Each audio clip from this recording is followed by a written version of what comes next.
Launched in 2021, the King Tūheitia Portraiture Award is a biennial competition that encourages emerging Māori artists to create portraits of their tupuna using any visual medium. Our reporter Marina Mane met this year's winner.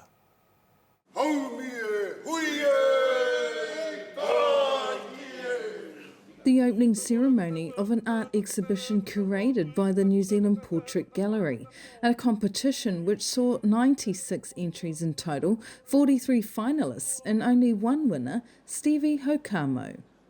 It's overwhelming to have won and it's still sinking in, but for me I'm representing not only my whānau that are here with us today, but my tupuna, my mum and my grandmother, and bringing back some of those old understandings, you know, and pride in us as a people again.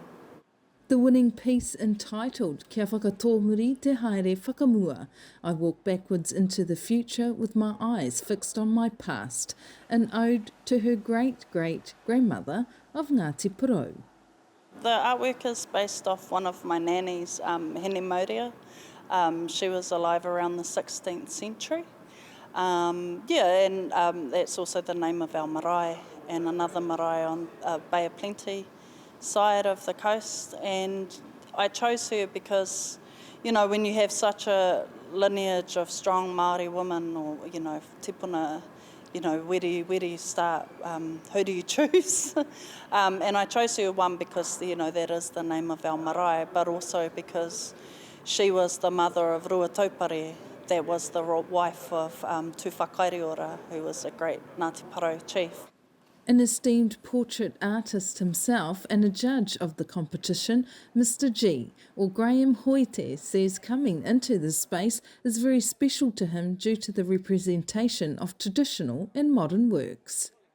The difference for me, you know, it's not just about the physical works that are here in this space, but it's the representation of tupuna, you know, and understanding that when I first walked in this space, I actually had a bit of a tangi, you know, because I understand that dynamic that exists within this space as well.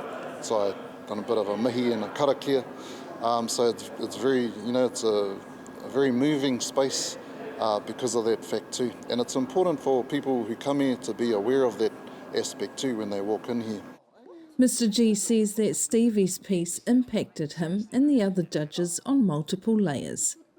There's the exquisite execution, which for me, I really love and appreciate as an artist, a multidisciplinary artist. You know, it's beautifully done.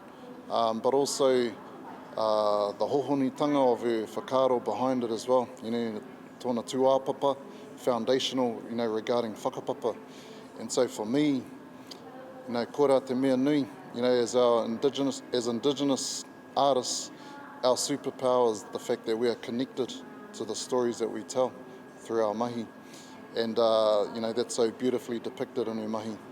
And, I don't want to give too much away about the piece so people can actually see it ākanohi, because that's actually really important too, just so you can actually appreciate the work, you know, in its totality. All portraits of the competition are on display at the New Zealand Portrait Gallery in Wellington until the 20th of August. Marina Mane, te ao taputahi.